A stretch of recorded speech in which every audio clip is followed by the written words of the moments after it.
Hi, my loves. Welcome back to the Starscartel channel. If you don't know, I am Star, and you are watching a Starscartel podcast. Okay, let's get into this message. Okay, so in this message, there's someone who is not exactly a firstborn. Like I feel like you're not exactly a firstborn. You're not exactly um the person that would be chosen to do whatever it is that God has called you to do. It's almost like I'm being reminded of like how an inheritance, like, um typically speaking, not in today's times, but in the past, whatever inheritance was to be given out will be given to the oldest, and or it will be split into pieces, but the oldest would get basically like the best title or the most significant title, and would move into the place of the patriarch. And I just feel like God is saying, for someone, you have been called to a position. This is a position that God has called you to. This is something that God has given to you, regardless to if it's like a situation where God has called you to be a pastor or a prophet or an evangelist, or if it's a situation where God has led you to a certain profession, and the profession that God has led you to is very prosperous. It's something that you're very good at it. You're doing very well at it, regardless to if other people may want to do it. Other people may be interested in do it. They may try to do it, or they may have tried to do it.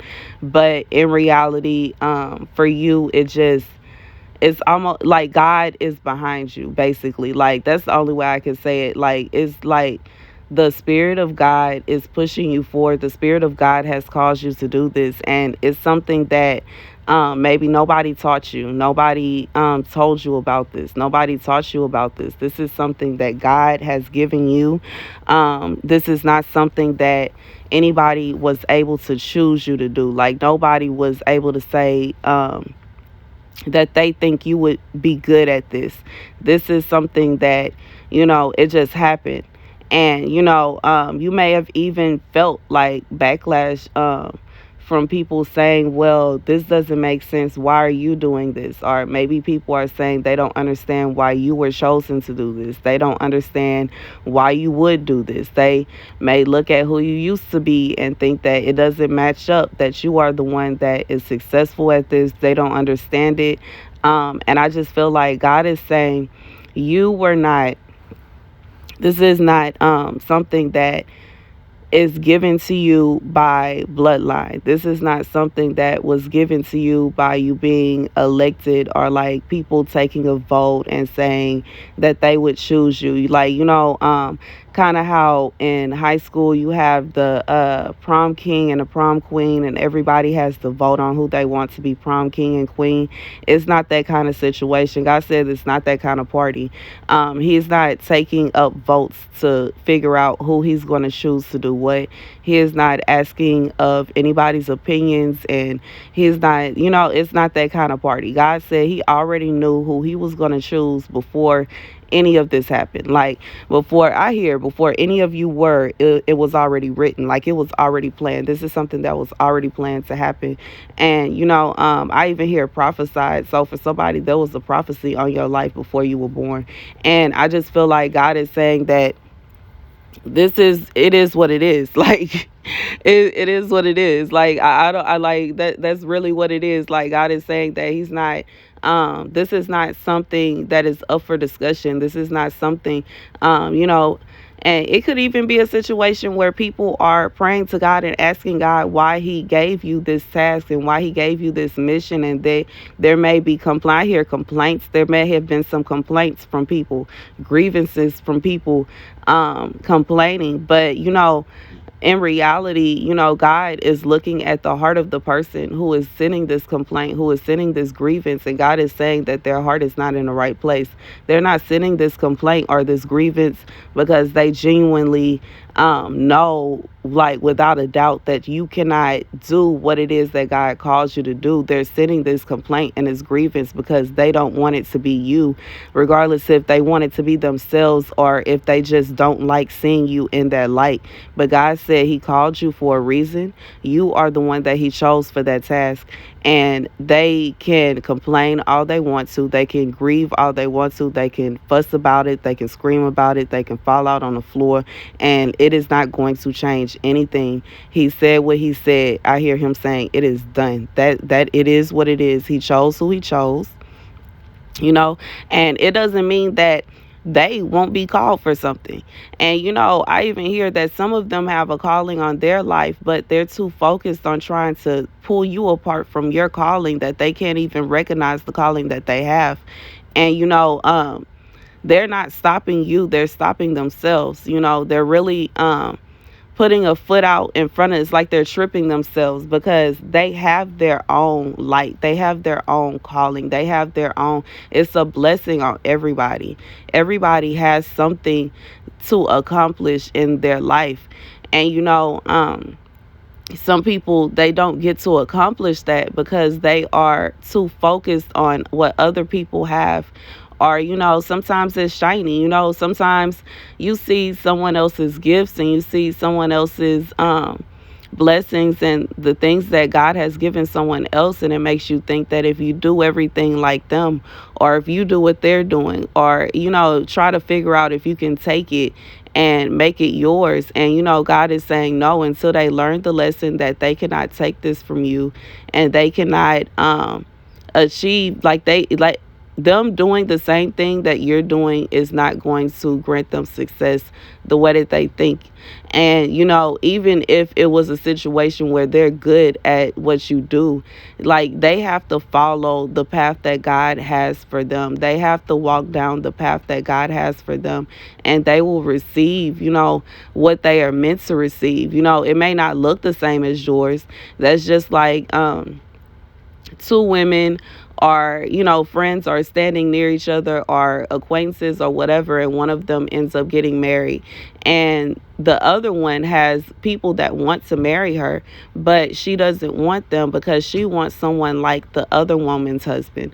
And so she's going to go out trying to search and find a man like the other woman's husband. She may find one, but that doesn't mean that she is going to get along with him, because she and the other woman are not the same. And even if she were to put forth the effort to take the other woman's husband, which some women do, they say, well, I'm just going to take him from her. And 9 out of 10, that's not going to work out, because once again, she is not that woman. And long story short, instead of trying to take what someone else has, instead of trying to steal something from someone else or copy someone else, God is saying that there is already a path for you. In the scenario that I said, the other woman simply could just take her choice from people that are interested in her, or she could, try to find someone that would fit her perfectly, because everybody is different. And we are not going to, I just feel like you can't force it. You can't make yourself fit into a description that God has created, or a position that God has created for someone else. You can't, it's something that can't be stolen. It's something that can't be taken. It's something that can't be just it can't be wished away. There's no amount of witchcraft that will give you someone else's destiny. I have so many times heard people say that someone has stolen their gifts or their destiny. Nobody can steal your gifts. Nobody can steal your destiny. There have been times when I have been under attack and I still got dreams. I still got dreams. Y'all, you can't knock it. Like, you can't take it. You can't stop it from happening. People can try, they can put forth the effort, but a lot of times that stuff is just backfiring on them. And y'all already know, I already did full videos about witchcraft and all that kind of stuff. Like, it's like, I just feel like God is saying that they can complain and they can complain and they can complain and they can complain and they can complain. But until they put forth effort to do what it is that God has put up on their life, they're going to constantly be frustrated, because they can't take this from you. This is not something that they are rightfully to get.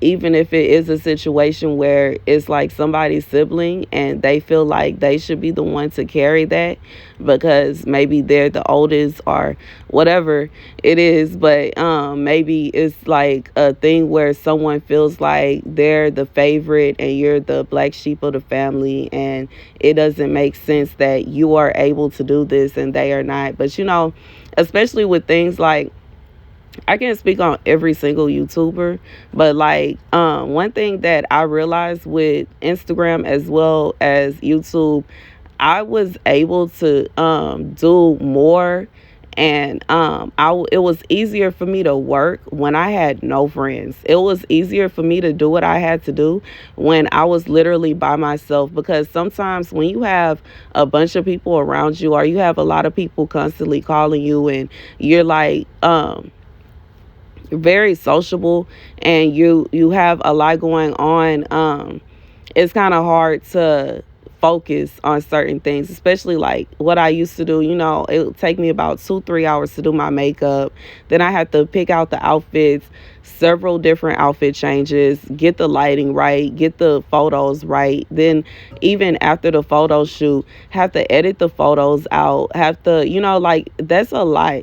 And edit the videos as well. And it would take me hours, hours, hours, hours.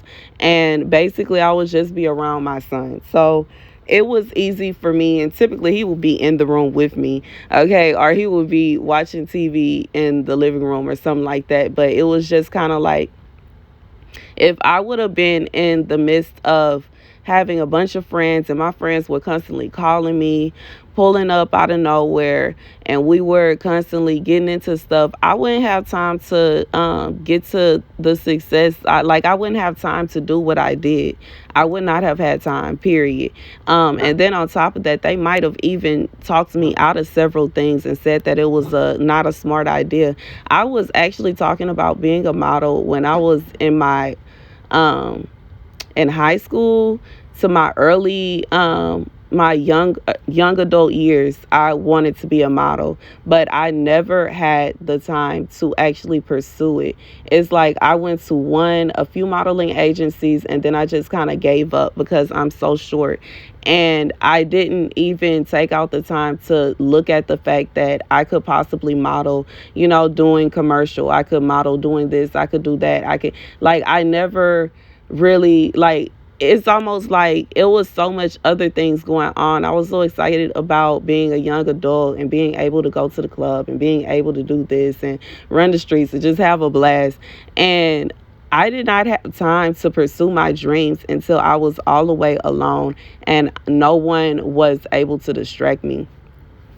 And that is just, a message to someone. If you're feeling like there are people that are coming on you and saying that it doesn't make sense that it's you, and you feel like you're the black sheep, you feel like you're the eyeball out, God is saying the reason that you actually have time to accomplish these things that you are accomplishing is because you are the eyeball out. You may feel like it is your weakness that you are the black sheep, but in reality, it is your power. Okay? And that's the message. God said that he's not taking in any grievances. He doesn't want any comments. He don't care about no concerns. He chose you, and that's that. Thank you guys for watching. Be sure to like, share, and subscribe. Deuces.